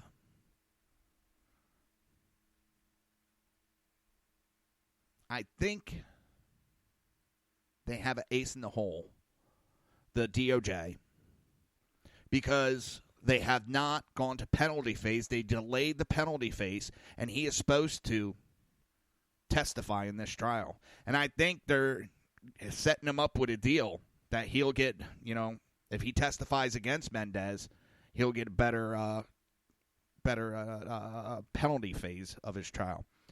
They're trying everything. He also got in trouble, Mendez did, because he wanted special treatment in his trial to stop and go at his leisure so he can go vote as a senator. They've delayed this as much as they can because if he is convicted, he'll be removed as a senator in New Jersey. And if it's done before January, then Christie can name a Republican to replace him, which means it changes the numbers to 53 to 47 in the Senate.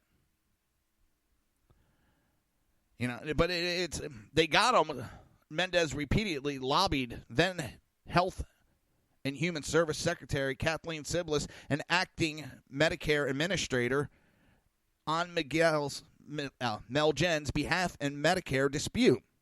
Mel Jen's defrauded our government of more than $105 million. $105 million. All over one drug. That's the amazing part. One drug got him $105 million. Now, other prominent Democrats besides Mendez have seen their name come up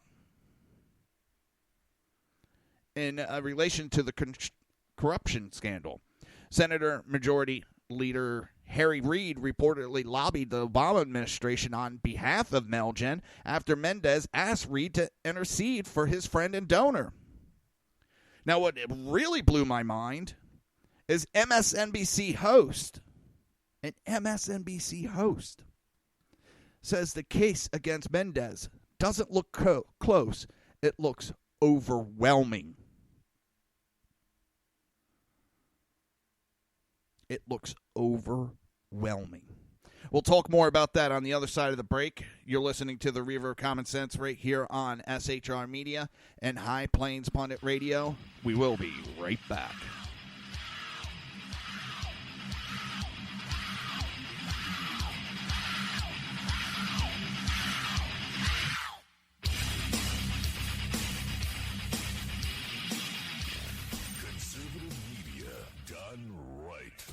You're listening to the SHR Media Network.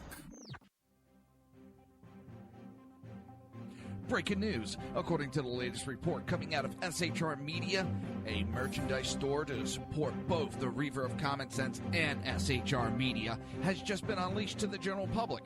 Be forewarned that this site can be contagious and numerous items can be purchased to support the best news programming. Go to Reaver.one website and click on the store link to check out the merchandise.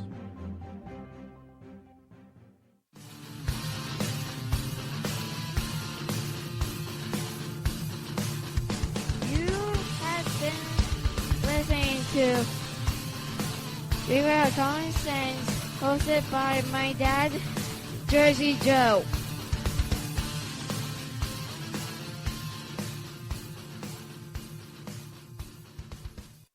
Featuring right thinking from a left brain and doing the job the American maggots won't. BZ is fundamentally changing America, one diaper at a time.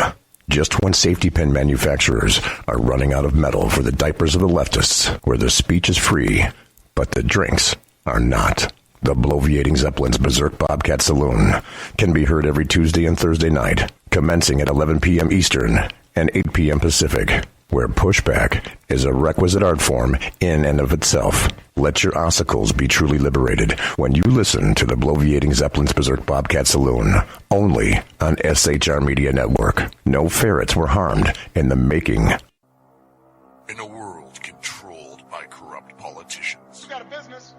That you didn't build that. a team of ordinary men emerge from the ashes to give voice to the voiceless and hope to the hopeless. Sackhead Sean, Dude, I'm not saying Catherine is stupid, bro. Sackhead Clint, All good friends of ours usually show up drunk. also starring Sacco as the producer. I'm a little bit drunk, I'm a little bit drunk, 'cause I'm drinking, drinking, drinking. They are the Sackheads Radio Show. Every Wednesday at 8 p.m. Pacific on SHRmedia.com. Hey, it's Sean from the Sackheads Radio Show, also one of the owners here at the SHR Media Network. Are you opinionated? Have you ever wanted to do your own show? Have you ever heard somebody like the Sackheads and go, yeah, I could probably do that better? Well, now's your chance. Send me a 5-minute clip at sackheadsradio@gmail.com, and maybe you can be part of the SHR broadcasting team. sackheadsradio@gmail.com.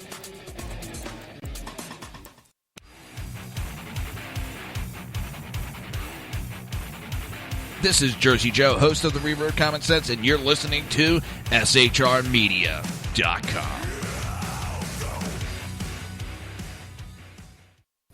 Times are dark.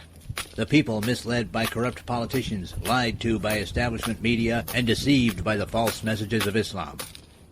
A nation in confusion needs a guide. It needs a man with a cane. I'm Dave Milner.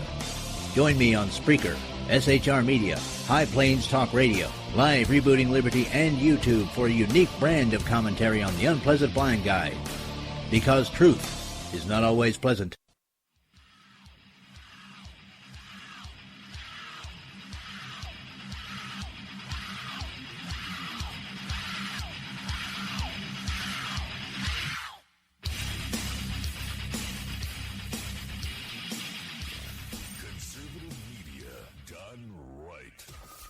Listening to the SHR Media Network. This show contains language that some viewers may find offensive. Listener discretion is advised. And now on to the show. And welcome back to the Reaver of Common Sense. I'm your host, Jersey Joe, and I'm here to make sense out of the senseless. I got a soundbite for this. And it's the one bad thing about the way I have the computer set up. I don't have them linked together anymore. So it's hard to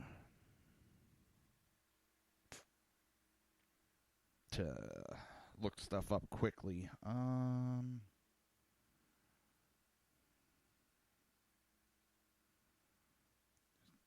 Here it is. Let's see.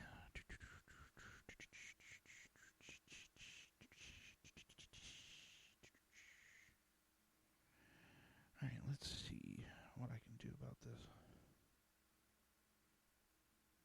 All right, I'm not going to be able to play the actual video, but I can play the audio. So hold on one second. Let me get this queued up. Did over $500,000 worth of private flights, free vacations, and political donations from this South Florida doctor who received political favors from Menendez in return, including help with fraudulent Medicare payments and visas for this donor's girlfriends. That's what prosecutors allege. Now, the case against Menendez as a legal matter doesn't look close. It looks overwhelming. In fact, the only legal defense left is what you could call the Governor Bob McDonnell defense, which would be, okay, I took unethical gifts, but I would have helped this donor friend of mine anyway. But it was a unanimous Supreme Court decision that overturned McDonnell's conviction. They criticized his conduct, but ultimately ruled that vague corruption standards would be dangerous and give prosecutors too much power. Menendez, meanwhile, saying, always oppose corruption and will prevail.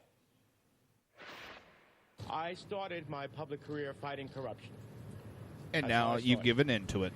And I have always acted in accordance with the law. And I believe when all of the facts are known, I will be vindicated. We don't know what will happen and if he'll be vindicated, but if a politician can take the kind of gifts that Menendez already has taken and be acquitted, then you have to ask if there's something wrong with all of these corruption laws in the first place. And that was MSNBC. MSNBC host was laying it down like that. That's the scary part. And I'm glad to see MSNBC actually reporting on this because mainstream media acts as if this is not happening. Oh, I'm sorry. NBC reported on it and said Republican New Jersey Senator Bob Menendez.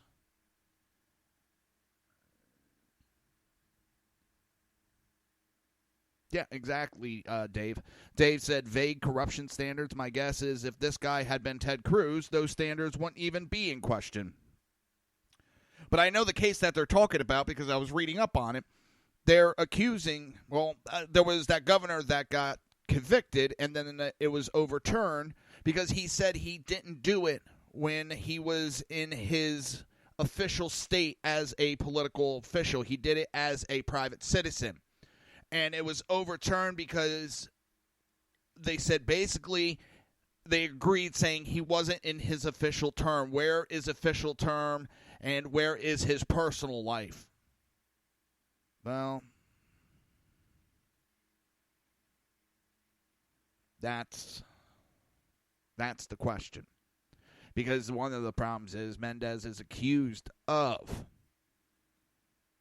talking in an official capacity to HHS secretary to try to stop the charges being filed. And for those that don't know what happened is this doctor, there is a drug, and I forget the name of it. It comes in a vial, and it specifically states it is a one-time use. They put extra in there because when you're drawing up, you have to pull extra out and expel. If you spill some, there's some there. He would divvy it up. And one dose he would give to 4 patients. But he would bill Medicare every single time. Now, this medicine had a very big exception within the Medicare so that one use, even if it was for eyes, if you had a left eye and a right eye they were doing the procedure on, one bottle would be for the left, one bottle would be for the right. This guy would divide it and then double charge to Medicare for it. He made $105 million doing this. $105 million. And he was taking Menendez all over the world, taking him on vacation. Paris, the islands, flying him on a private jet. So when this case broke, Menendez went, I forgot to file. I forgot about these 3 trips. I forgot to repay him and wrote for 3 trips a $58,000 check because Menendez never turned in any of these flights as a gift. So he paid it off. Well, right before the trial started, they've now found, I think it's up to like 10 more trips other than what he talked about. What I don't think Menendez is expecting is Melgen is going to testify on behalf for DOJ before his sentencing happens. And I think he's going to throw Menendez right under the fucking bus.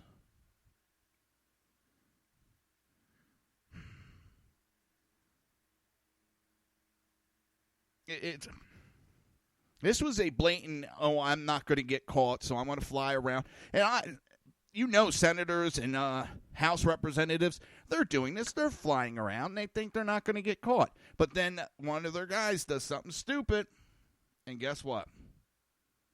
Bingo. It gets them caught. I mean, they're talking massive, massive amount of money in gifts with just the flights alone. 3 flights were $58,000. I want to know what fucking flight. And that's amazing. 3 flights, $58,000. Holy shit. That better be a gold-plated toilet in there, too. So, Mendez, I mean, it's as much as he's been trying to bitch and moan, I mean, he's been under investigation before with this guy, too, because some of the flights that they were looking at was to an island where there was a lot of underage sexual activity going on. And I remember he was investigated for that, too. And he needs to be. I know Democrats and politicians as a whole are corrupt, but this one, ooh. This one sounds bad. Now you have a FBI chief. FBI Director Christopher Wray said Thursday that he has not witnessed President Trump or the White House attempting to influence the ongoing investigation into Russian meddling in the presidential campaign. BJ Airline, where everybody's a member of the Mile High Club. Nice. The FBI director stated, "I can say very confidently that I have not detected any whiff of interference with that investigation," Wray said during a speech at an event hosted by the Intelligence and National Security Alliance in Washington, D.C. Wray was confirmed as FBI director last month. He replaced James Comey, who Trump fired on May 9th. Trump's firing of Comey has generated allegation that he attempted to quash the investigation into possible collusion between Trump campaign and Russian government. It is not clear how involved Wray is in the day-to-day operations of the Russian investigation. Special counsel Robert Mueller, a former FBI director, is overseeing the the probe. Ron Hosko, a former FBI assistant director who worked under Mueller and Comey, told Daily Caller recently that Mueller likely has a tight grip on the investigation and that it does not heavily involve top brass at the FBI or Justice Department. In his speech on Thursday, Wray offered praise for Mueller. "I have enormous respect for former Director Mueller, who I got to work with almost daily in the early 2000s as a consummate professional." Wray said at the event, according to Politico, he's really running that investigation. Yeah, he's running it very one-sided. They have to find something. They're going to have to find someone to do some kind of charges. They can't walk away after all this time and all this money. There is no way they're going to be able to walk away from this without a single charge against somebody. Somebody is going to get screwed because the Democrats cannot walk away from this empty-handed. Whether that's Manafort or just nobody. The Democrats are not going to allow Mueller to walk away from this empty-handed. Do I think this is going to touch anything with Trump? No. Any of the top people? No. But they're going to find some piss in because if not, the Democrats would look worse than they already do. All right, time's getting tight. I want to try to get this article in. And it doesn't surprise me anymore. It really doesn't.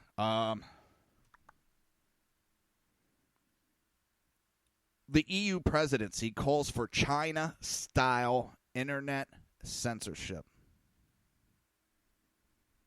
Estonia, who led the current European presidency, has called upon other EU members states to increase their internet censorship following the footsteps of communist China, according to a leaked document.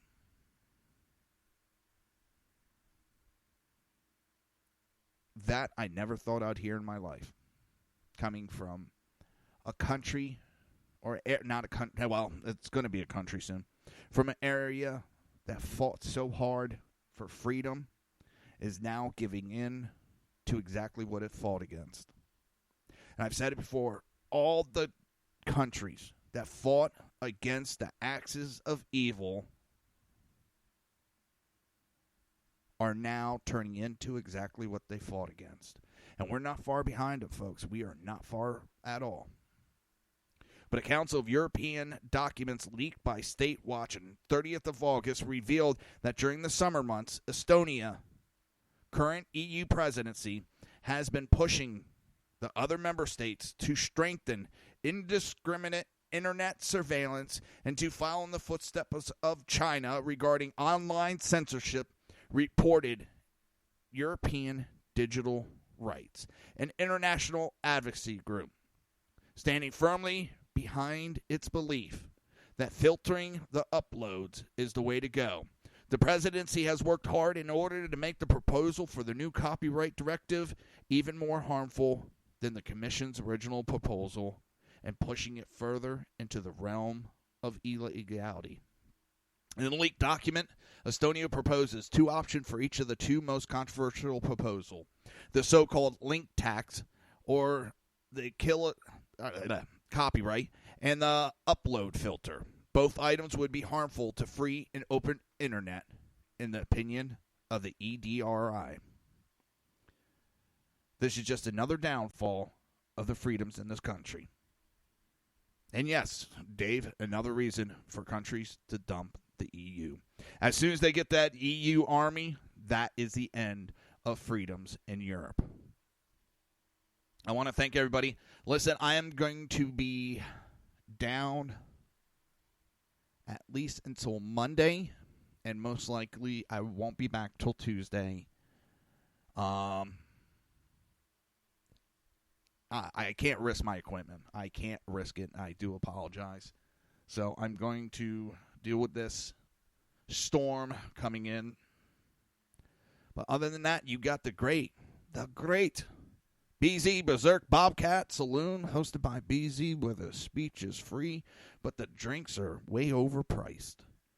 That's coming up next in about under 2 minutes. I want everybody to be safe, and all those that are listening here in Florida, hunker down and be safe. Till Tuesday, have a good night. You've been listening to the Reaver of Common Sense with its host, Jersey Joe. You can tune in every day, Monday through Friday, 11 a.m. to 1 p.m. Eastern Standard Time, right here on hppundit.com and shrmedia.com.